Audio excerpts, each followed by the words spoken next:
kita dari kelompok 1, aku Gaby, Aku Cynthia. kita akan menganalisis poster-poster yang ada di pameran ini. Kita akan menganalisis 3 poster dari fakultas berbeda. Ayo ikutin kita. Oke guys, sekarang kita di Fakultas Teknik. Analisis yang mana nih, Cim? Kita akan menganalisis yang ini. Seberapa penting alat pelindung diri atau APD? APD saat melakukan pekerjaan. Nah, ini dari kelompok 3 teknik industri C. Semangat kalian. Oke, di sini mengapa penting melindungi dari bahaya, mencegah kecelakaan kerja, mematuhi peraturan K3. Jenis-jenis APD itu ada sarung tangan, sepatu, pelindung, masker, hairnet, dan apron. Oke, di sini kita apalagi, Cin? Ini kayaknya menggunakan metode penelitian.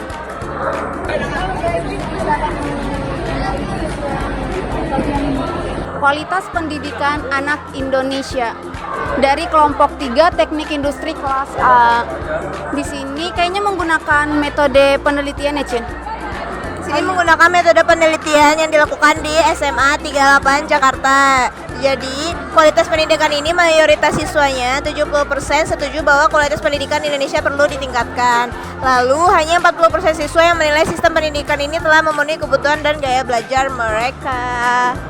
Next, di fakultas lain. Oke, kita ke fakultas selanjutnya.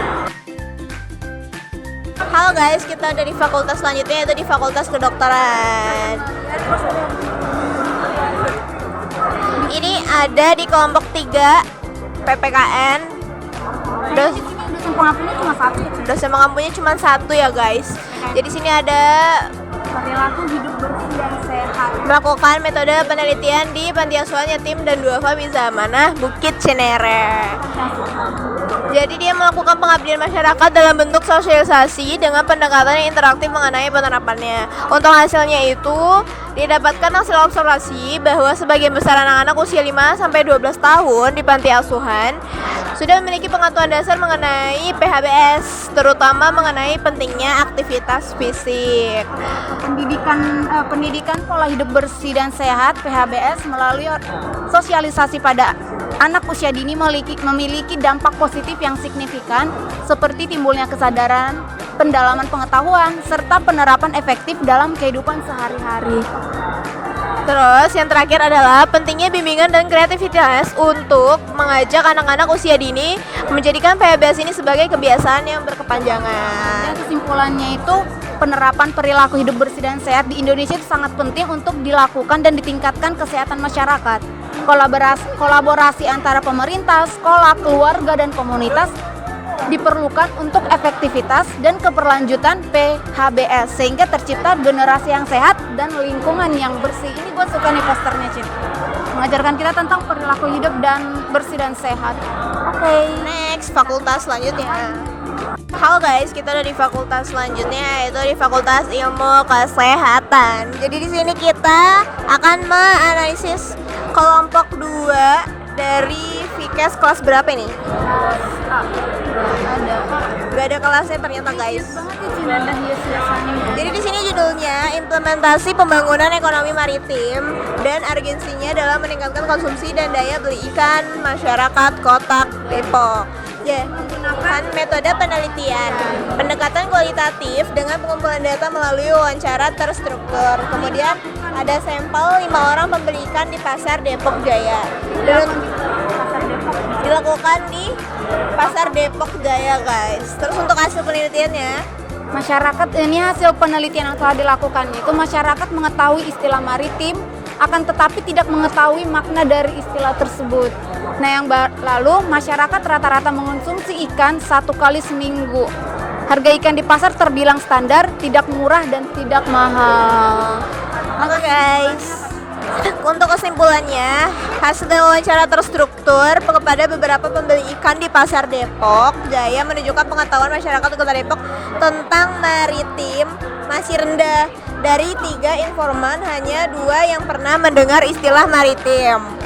Dengan pemahaman terbatas pada kelautan dan pelayaran, kurangnya pengetahuan ini menghambat Pusat Optimalisasi Pengembangan Ekonomi Kemaritiman atau PEK. Oke, sekian guys dari analisis kelompok 1. Saya Cynthia. Saya Gaby. Terima kasih.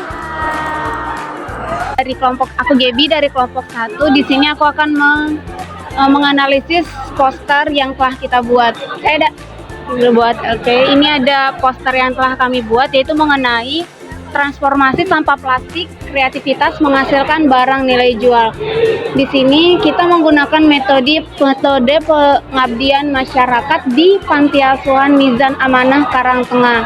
Di sini kita melakukan pengabdian masyarakat ini dengan tujuan melakukan sosialisasi yang diharapkan kepada anak-anak panti menjadi lebih peduli terhadap lingkungan, lalu memberikan edukasi kepada anak-anak mengenai pengolahan sampah plastik menjadi kerajinan tangan yang bernilai. Jadi di sini kita mengajarkan anak-anak panti asuhan bagaimana cara mengubah sampah plastik menjadi barang yang berguna dan memiliki nilai jual. Nah, untuk metode pelaksanaan yang kami lakukan di Panti Asuhan Mizan Amanah, kami yang pertama itu melakukan sosialisasi, kedua pelatihan pembuatan kerajinan tangan, ketiga pemberian hadiah dan snack, dan yang keempat ice breaking dan games untuk kayak mencairkan suasana di anak-anak Panti Asuhan Karangtengah. Jadi di sini hasil dan kesimpulan setelah kita melakukan pengabdian itu, kegiatan ini diikuti oleh 20 anak yang sebagian besar masih duduk di bangku kelas 1 sampai 5 SD. Selama pelatihan praktis, anak-anak menunjukkan antusiasme tinggi dalam mengikuti setiap tahapannya. Pelaksanaan pengabdian masyarakat ini hanya bertujuan untuk membantu para yatim dan duafa dalam kegiatan ekonomi mereka, tetapi juga untuk meningkatkan kreativitas anak-anak agar tetap menghasilkan barang-barang berguna yang memiliki nilai jual di masyarakat. Selain itu, anak-anak juga diperkenalkan pada strategi pemasaran produk, tidak hanya melalui penjualan langsung, tetapi juga melalui pemasaran digital menggunakan platform Shopee. Nah, di sini kita membuat produk kerajinan lalu kita memasarkannya di platform Shopee. Nah, ini di sini ada foto kegiatan kita dan hasil-hasil kegiatannya. Oke, sekian dari saya pamit diri. Dadah.